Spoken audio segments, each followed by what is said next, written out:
That means these 4 ambassadors have misused the High Commissioner.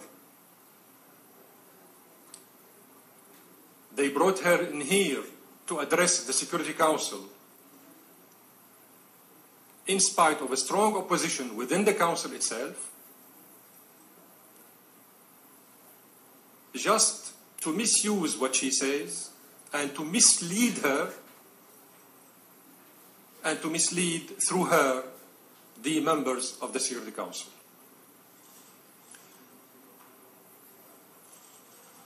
The High Commissioner's duty, gentlemen,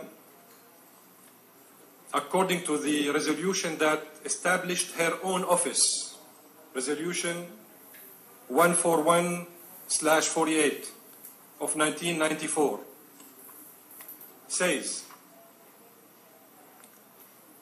operative paragraph 2, decides that the High Commissioner for Human Rights shall be a person of high moral standing and personal integrity, and shall possess expertise for impartial, objective, non-selective and effective performance of the duties of the High Commissioner.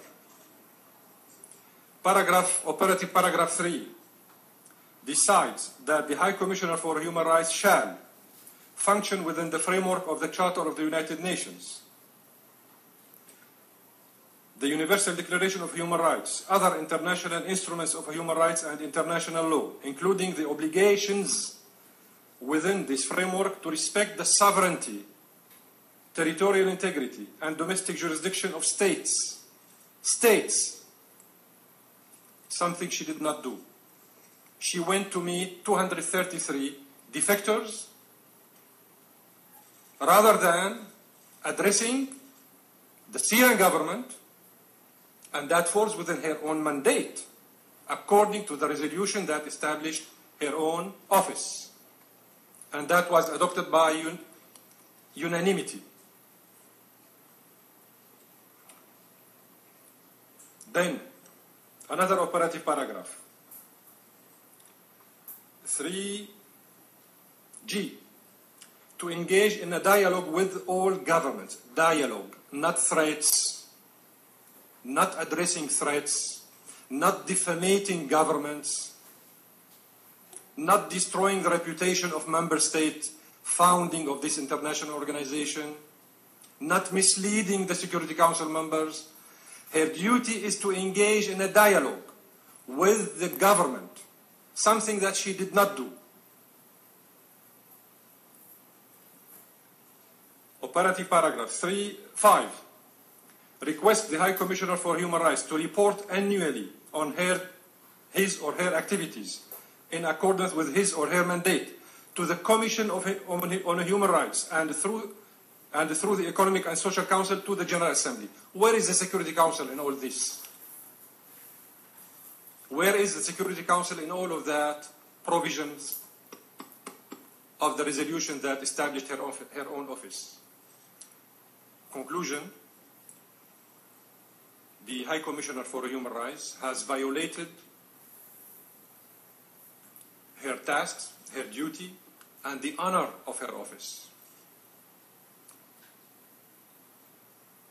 She came today very likely to fall in the trap of politicization of the issue of human rights. Something that led in the past, as you remember, to the death of the Commission on Human Rights. So here too, the High Commissioner is willingly or unwillingly allowing herself to be at the mercy and at the service of those who are trying to kill the credibility of the Council on Human Rights.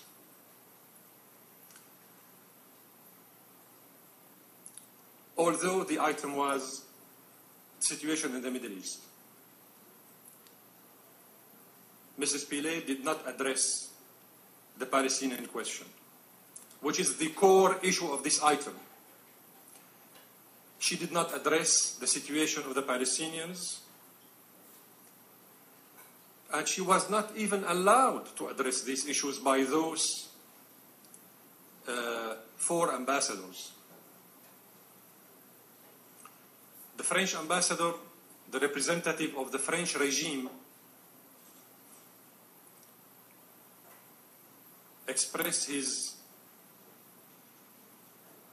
enthusiasm for the suffering of the Syrian people. But we haven't heard from France till now, after 66 years of our independence, any apology from the French governments, successive governments, for their crimes they perpetrated against our own people during 25 years of their occupation of our country. They didn't have the courage to apologize to us, to our people, for the crimes they perpetrated. They killed hundreds of thousands of our own people during their occupation. England did the same thing, Portugal did the same thing. Germany did worse. It caused a Second World War, which led to the death of millions and millions of people, innocent people, including millions of our own people who were enrolled by force in their armies, because we were colonized at that time.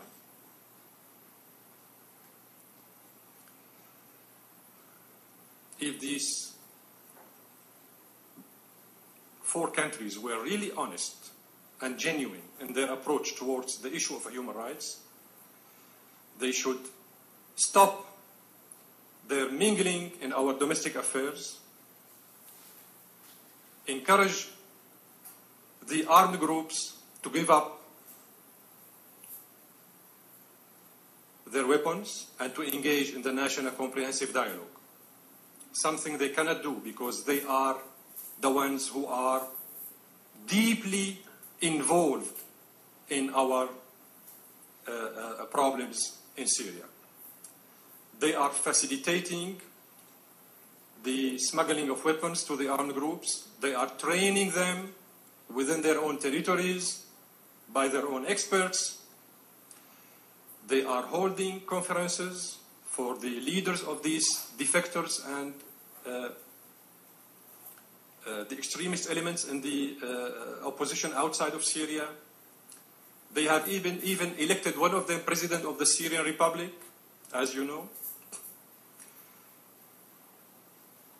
But all that, ladies and gentlemen, is part of this huge conspiracy concocted against Syria since the beginning. You remember that at the beginning of the crisis in Syria, the French intelligence prefabricated the resignation of our own ambassador in Paris. Then it turned to be false. They did not even apologize for that, although it was that flagrant and blatant that it was set up by the French intelligence. So they are doing all kind of misbehavior, and they are spreading all kind of disinformation, and they are misleading everybody through the media and through their heavyweights in the Security Council, just in order to distort the image of Syria, to mislead the public opinion, to present allegations, incredible allegations, and harm the reputation and the credit of the Syrian government. Why I'm saying this? Because Mrs. Pillay, the High Commissioner, is not objective, is not fair, she is not genuine in all her approach in the report she presented. For all the reasons I explained, she has trespassed her mandate. She allowed herself to be misused in misleading the public opinion by providing information based on allegations collected from 233 defectors. How could defectors give positive testimonies on the Syrian government? Of course they will give negative testimonies against the Syrian government. They are defectors. She is saying that in her report. She is saying that she collected these informations from 233 defectors and from opposition people outside of Syria. Gentlemen, I will show you something. As usual, Since the beginning of this crisis, we have addressed 16 letters. 16 letters to the Secretary General, the President of General Assembly, the Presidents of the Security Council, the Director Executive of the UNICEF, to the High Commissioner, 16, full of information on what's going on in Syria. Nothing of that has transpired in Mrs. Pilay's report to the Security Council. She was only speaking on behalf of 233 defectors and opponents of the Syrian government living outside Syria.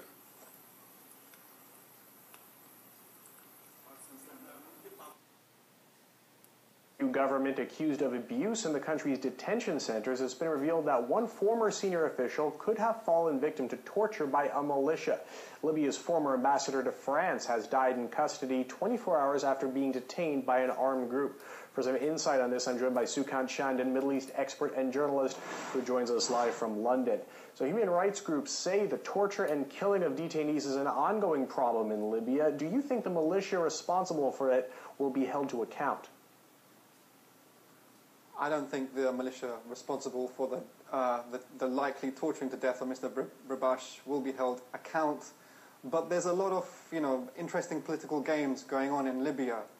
If you just step back and look at what's happening with this latest development, something interesting arises. Why is it that Mr. Brabash's killing has been fingered at the Zintani militia when we know that the permanent representative to the United Nations under the Gaddafi regime, that's Dr. Abuzid Dorda, has been tortured by a militia in Tripoli, has been visited by the Red Crescent, and now is disappeared in the hands of another militia in Tripoli. So I've been looking through the Human Rights Watch website, I've been looking through the Amnesty website, and there's not one mention of Mr. Dorda. But here pops up the torturing of death to Mr. Brabash. Now, what it seemed to me very clearly is that why this focus now on the Zintani militia is because the Zintani militia, the Zintani people are holding Saif al-Islam. And the West, especially the ICC, are very fearful about what the Zintani militia are going to do with Saif al-Islam. Saif al-Islam hasn't had access to a solicitor, as far as I know, and he hasn't said anything publicly. So I think for the Zintanis, that Saif al-Islam in their custody is the biggest power play that they've got to use in Libya. So I think this is the greater agenda of what's going on right now with this latest development. But nonetheless, Mr. Brabash does seem to have been tortured to death, who is the former ambassador to France. All right, just for our viewers' information, Saif al-Islam being one of the surviving sons of Muammar Gaddafi, who is in custody. Now, Doctors Without Borders has recently suspended its mission in Misrata, saying it's treated patients for injuries sustained during interrogation. What do you make of that? I think Doctors Without Frontiers, like Human Rights Watch, like Amnesty, they can't suddenly feign surprise about what's actually come to pass in Libya, because there's a pattern here emerging, isn't there? That so-called human rights organization, who obviously have a Western-centric, Eurocentric coloration on everything, they seem to provide the quote-unquote human rights justification for certain Western policies of foreign aggression. Then once these countries are destabilized and turned into failed states by the NATO or unilateral Western military aggression, then they suddenly are surprised that they all along have been used and perhaps are allowing themselves to be used in actually in justifying a human rights so-called foreign intervention and then feigning surprise. But I think it's interesting what they've said, and it's quite clear what's going on, is that Doctors Without Borders have said very clearly that we are being used by the Libyan rebels to basically make better those detainees that have been tortured so they can be tortured again. So the torture state which Libya has now developed, which just with Gaddafi's regime pales into was a much better human rights situation by any real standards. Now, Doctors Against Borders are feigning surprise, but frankly, they are being used in this way, and they're allowing themselves to be used. And it's high time, really, that the people across the world see these so-called human rights organizations for what they are. Basically the Trojan horses of Western foreign policy. All right, one last question I want to toss in here.